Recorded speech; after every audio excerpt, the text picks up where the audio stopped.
വിശുദ്ധനിയമറിയാവുന്ന ശരീരം ധരിച്ച ദൈവത്തിന്റെ വംശാവതാര കാലത്ത് ഇവയിപ്രകാരം സംഭവിച്ചു.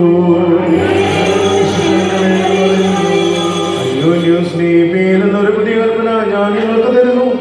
ഞാൻ നിങ്ങളെ സ്നേഹിച്ച പ്രകാരം തന്നെ നിങ്ങളും പരസ്പരം സ്നേഹിക്കണം. പരസ്പരം സ്നേഹിക്കുന്നതിൽ ഉണ്ടാകണമെന്നുണ്ടെങ്കിൽ നിങ്ങൾ എന്റെ ശിഷ്യന്മാരാകുമെന്ന് എല്ലാവരും അറിയും. ഞാൻ നിങ്ങൾക്കായി സമാധാനത്തെ വിട്ടിരിക്കുന്നു.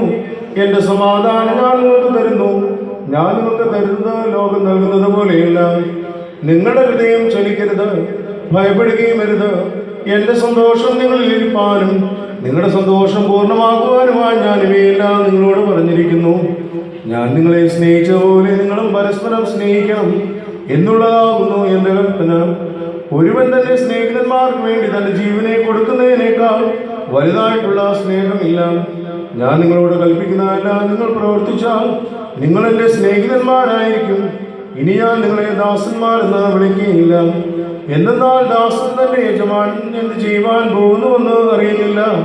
എന്നാൽ ഞാൻ എന്റെ പിതാവിൽ നിന്ന് കേട്ടതെല്ലാം നിങ്ങളോട് അറിയിച്ചതുകൊണ്ട് നിങ്ങളെ സ്നേഹിതന്മാരെന്ന് ഞാൻ വിളിച്ചിരിക്കുന്നു. നിങ്ങൾ പരസ്പരം സ്നേഹിപ്പാനായിട്ട് ഞാൻ ഇങ്ങനെ കൽപ്പിച്ചിരിക്കുന്നു. ഈ ലോകം നിങ്ങളെ ദേഷിക്കുന്നുവെങ്കിൽ നിങ്ങൾക്ക് മുമ്പേ അതിനെ ദേഷിച്ചു കഴിഞ്ഞു എന്നറിഞ്ഞുകൊള്ളുകയും. നിങ്ങൾ ലോകത്തിന്റെ ആയിരുന്നുവെങ്കിൽ ലോകം സ്വന്തമായുള്ളതിനെ സ്നേഹിക്കുമായിരുന്നു.